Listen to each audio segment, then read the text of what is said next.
is the truth. If you feel yung buhay ay walang katuturan, Jesus is the truth. He is the way. He is still the truth. He is still the life. John 46. Alam ko rin yung experience God's power. Pero pinakita po sa atin ng Diyos kapag anibersaryo, may special anniversary blessing ang Panginoon. Isa po sa maraming istorya, meron tayong kapatid, ang anak may bukol sa puso. The anniversary of JIL, pinagaling ng Diyos ang kanilang anak sa mahiglang paraan. Mga kapatid, ang ating tema is Holy Spirit Breakthrough. Ihanda ang ating puso sa makaipahan na gagawin ng ating Panginoon. Muli po, isang blessed, victorious Spirit and breakthrough field 47th anniversary of JIL Church Global.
Do you believe that church?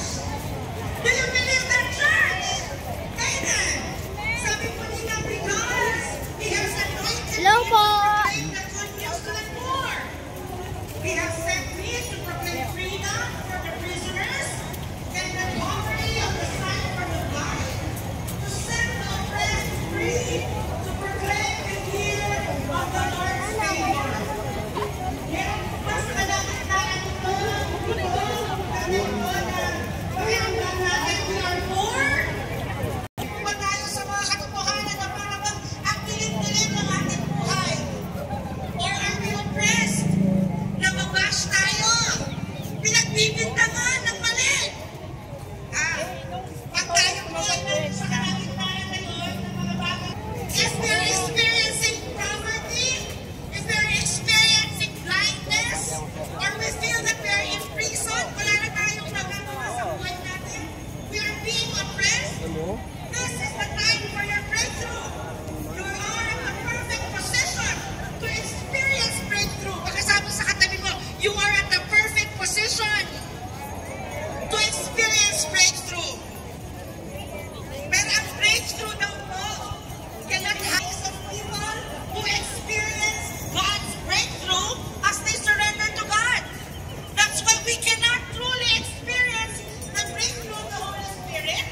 And if we keep on relying on our own capacity, if we keep on relying on our own strength, pag tayo ay namin na sa edge ng ating buhay, Lord, kailangan kita.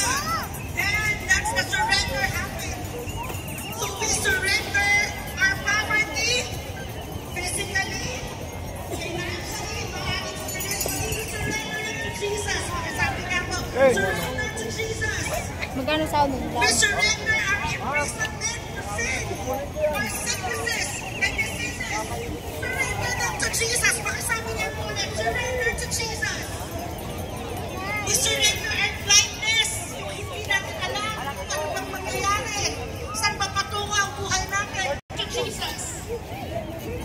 If we are being oppressed, Christ. Tinapakunan tayo ng tatlong akusasyon, mga pagkakamali para hindi tayo makapagsalita. Tinutuwisan ang ating pangalan. We surrender our oppression to Jesus.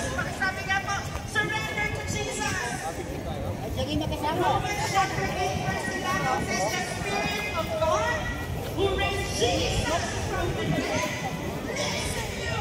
Sabi nga po, lives in you. Sabi, lives in me. And just as God raised Christ from the dead, living within you. The Spirit of the Lord Jesus is the key to breakthrough. Can I hear an amen? And that same Spirit lives in us. Pakisabi na po, the same Spirit in Jesus lives in me. Do you believe that, sir? We live it for the glory of our Lord Jesus Christ. Amen po ba? Again, happy 47th anniversary. God bless you all and to God be the glory. Maraming salamat po, Pastor Villanueva. Ayan. Happy, blessed, victorious 47th anniversary Jesus World Church Worldwide. Purihin po, Panginoon. 47 years. Diyos. Kanina nasa backstage ako, nakita ko yung ating monitor. Talaga kung sabi ko kay Pastor Ronnie, kinikilabutan ako. Sa dami ng tao na dinala ng Diyos dito sa lugar nito ng Cuneta Grandstand. Purihin po ang Panginoon, yan po ay hindi aksidente. Yan po ay himala at gawa ng ating dakilang Diyos na buhay na ating pong pinapiling Quran. Kaya po, manatili tayong matapat sa ating Panginoong Diyos, sa ating Panginoong Jesus. Alam ko po na kahit merong bagyo ng problema na ating sinasakupan ngayon, mananatili po tayong matatag, mananatili po tayong matibay, dahil tayo po ay nakatindig po tayong dumulog sa ating Panginoon. Tawagin po natin ang banal na Espiritu upang tayo ay kanyang gabayan at hindi po tayo magkamali ng mga desisyon sa buhay natin. Yan po ang aming ginagawa. Yan po ang ginagawa ng aming pamilya. At sa inyo pong lahat, gusto ko pong pasalamatan ang bawat isa sa inyo na patuloy pong nagdarasal. Joel Villanueva. At gusto ko rin pong samantalahin ng pagkakataon ito na sabihin sa aking kapatid, Tol, ano man ang mangyari, hindi kita pababayaan, hindi kita iiwan. Dahil yan ang ginawang pagpapalaki sa atin ng ating mga magulang. As long as ikaw ay nasa tamang katwiran, huwag kang matakot. Kakampi natin ang Diyos. At meron tayong JIL family. Kaya sa inyong lahat, sa ngalan po, Bulacan Chapter, kami po ay bumabati ng isang matagumpay, mapagpalang anibersaryo sa inyong lahat. Maraming salamat po. God bless you all. Mahal po namin kayo. Maraming salamat po, Mayor John Villanueva, Arrangement Board, upang tanggapin ang parangal na ito on behalf of Brother Eddie Villanueva, the leadership, and the entire family of JIL Church Worldwide.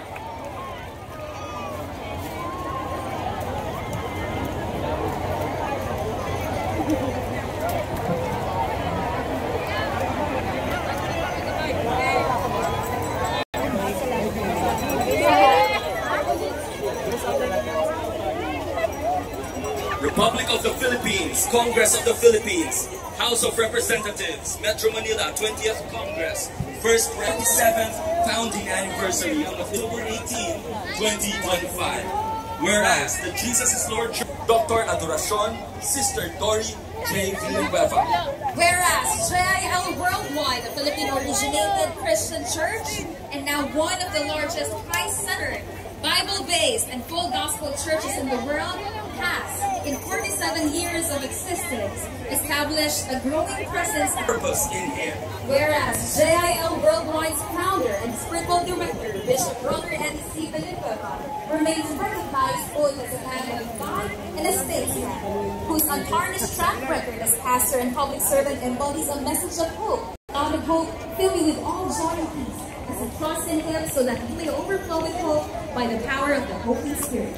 Whereas, through the Jesus is Lord College's foundation, established by its matriarch, Sister Dory, JIL Worldwide continues to contribute to nation building by building up and raising up a new generation of Filipinos who are competent, compassionate, and rooted in Christian values. And members have consistently been partners in public service, implementing through its Icon Compassion Ministries numerous programs of poverty alleviation, disaster. Whereas, through its global church network, JIL Worldwide provides crucial spiritual, emotional, and practical support to overseas Filipino workers or OFW and other migrants, serving as a refuge of care and assistance in times of need. Whereas JIL Worldwide is acknowledged the spiritual and social decay while guiding it toward enlightenment and transformation. Whereas the JIL Worldwide's anniversary theme this year, Holy Spirit Breakthrough, highlights the divine power of the Holy Spirit who brings transformation, renewal, and victory in every circumstance, whether in times of trial or triumph. Now therefore, be it resolved by the House of Representatives to congratulate and commend the Jesus is Lord Church founding anniversary on October 18, 2025, and for its outstanding contribution to the moral, spiritual, and social transformation of the Philippines and 74 nations around the world. Adopted, Faustino Boji G.D. III, Speaker. Palakpakan po natin ang kapurihan para sa parangal na ito at pagkilala mula sa mababang kapulungan ng ating bansa. Praise the Lord. Magpipicture taking na ito. Salamat po at patuloy pong pagpalain ng Diyos ang Kongreso ng ating bansa.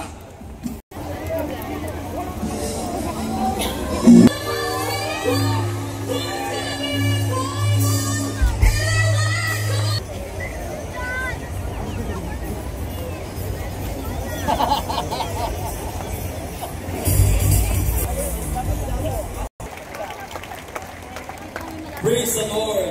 At ngayon po ay pangunahan tayo sa isang kolektibo, pananalangin at pagtugon sa hamon na inilalaan ng Diyos para sa ating simbahan.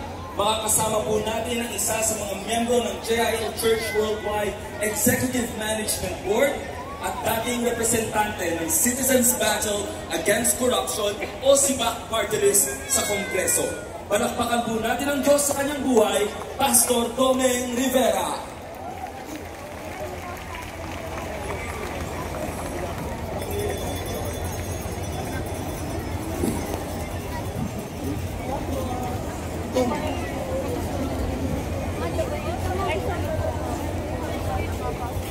Magandang hapon po sa inyong lahat.